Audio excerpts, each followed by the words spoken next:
So meron tayong viewers na mayroon daw siyang 5 auto, isang Mega Pro at saka isang mixer. So dito mga idol, yung gamit natin ay mayroon tayong Reinhardt 3C, Kevlar at saka isang mixer ano. So pareho lang din naman ang connection yan mga idol, lalo pag sa DVD player tapos sa amplifier. So ang 5 auto natin ay ganun lang din, RCA input lang din yung gagamitin natin dyan ano. So ito lang idol ang gagawin natin. Kung sakaling gusto nyo i-connect yung inyong DVD player papunta rito sa mixer, tapos papunta sa amplifier. So pwede naman tayo mga idol mag mic input sa DVD player. Dadaan na rin yan dito sa ating mixer. So ang ginagamit lang natin ang connector dito mga idol, itong dalawa na to ano. Ayan. Dual 6.35 to dual RCA. So dalawa yung mayroon tayong ganyan sa output ng ating DVD player papunta rito sa input ng ating mixer. Tapos output ng ating mixer papunta naman dito sa input ng ating amplifier. So kaya dalawa ang ganito na kailangan natin para sa ating connection. So ganito lang gagawin natin idol. So yung kukunin natin dito idol sa ating DVD, itong kulay puti at saka kulay pula. Dahil ito yung audio signal niya. So itong dilaw mga idol, ito yung monitor para papunta sa ating TV. So ang kukunin natin dito ay audio signal papunta sa ating mixer. Ayan. So pinakadulo nito na 6.35 mga idol, na dual 6.35, dito natin siya ngayon i-input sa stereo input ng ating mixer. So itong 6 and 7. So kung ang inyong mixer idol ay 4 channel, dito nyo input sa 3 and 4. So kung 6 channel man yan, sa 5 and 6. So ganun din ang gagawin natin dito idol sa ating main output. So pareho ang connection na ginamit natin dito. So itong dual 6.35, i-output natin dito sa ating main output. Ayan. So PL jack yung available dito. So itong pinaka dual RCA niya, so kung ano ang selector input ng ating amplifier, so doon tayo mag i-input. So selector A ang ginamit natin dito. So yan yung ating connection mga idol. So yung ating microphone input ay nasa DVD player. So naka power on na rin yung ating amplifier, pati itong ating mixer.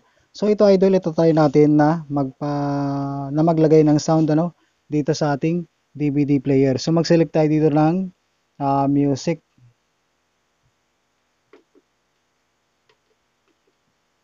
So tsaka ipi-play natin.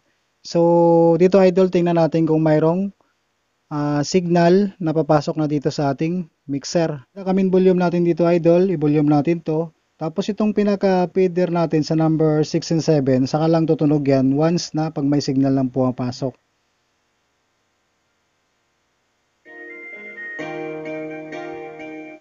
So, ayan idol, ayan. Ayan, may music na tayo. Ayan. So, pag gumagamit tayo dito mga idol ng microphone dito sa ating DVD, so sabay na sa ating music, ano? So, pwede naman din natin ma-adjust dito sa ating equalizer dito. Itong high, mid, at saka low. Pero kasama na yung ating music dito sa ito-tuning natin. So, ang pinaka-pan natin dapat nakagitna yan para sa control ng left and right channel. So yung pinaka-gain idol, wag natin kalimutan na iangat yan para magkaroon ng incoming signal yung ating mixer.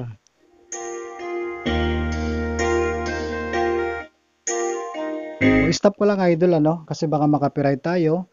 So stop lang muna natin yung ating music. Tingnan natin yung ating microphone.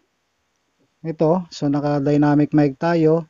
Dito tayo naka-mic input sa ating DVD player. So kahit Mega Pro man yan idol o kahit anong klaseng DVD player, so same lang ang connection natin dyan. So brand lang ang magkaiba dyan dahil wala tayong available na Mega Pro. Sound. Check. Mic testing. Hello. Hello sound. Hello sound. Check. Hey. Hello. Hello sound. Check. Mic test. Hello. So ito mga idol yung ating microphone ano. Dito tayo naka-mic input sa ating DVD player. So pwede tayo mag-adjust dito ng echo at saka mic volume. May mga mixer kasi talaga na medyo mahina yung ating effects ano. Kaya nakukulangan tayo sa effects. Pero pag dito tayo naka-mic input na sa ating DVD player, so okay na yan. Yung ating microphone dyan. So yun lang idol ang gagawin natin para makakonect tayo sa ating DVD player, mixer at saka amplifier. So kung gusto niyo naman idol, kung mayroon man kayong B8, pwede natin lagyan ng effects itong ating mixer. So halimbawa, may kumakanta, so maraming sound effects yung ating B8 na pwede natin magamit pag ginagamit natin sa kantahan, ano. So ito idol, lagyan natin itong ating mixer. So maglagamit lang tayo dito ng isang channel. So maraming effects. So kung sakali naman mga idol na wala kayong B8, so okay lang yung ganitong connection. Pero idagdag na lang natin dito idol na pwede tayo maglagay ng effects. Itong ating B8 mga idol, ginamit natin dito sa ating channel 5. So mag-volume lang tayo dito ng konti. So may mga sound effects itong ating B8 idol, katulad nito. So kung ginagamit natin sa video okay, so pwede tayo maglagay ng mga sound effects, no. So ang B8 pwede na lang natin gawin na pang sound effects sa ating video okay. So yan lang idol, ano, ang ginamit ko lang dito mga na connector 6.35, tapos itong 3.5. So ito idol, nakita nyo na rin ito sa mga video ko. So dual ito idol, ito.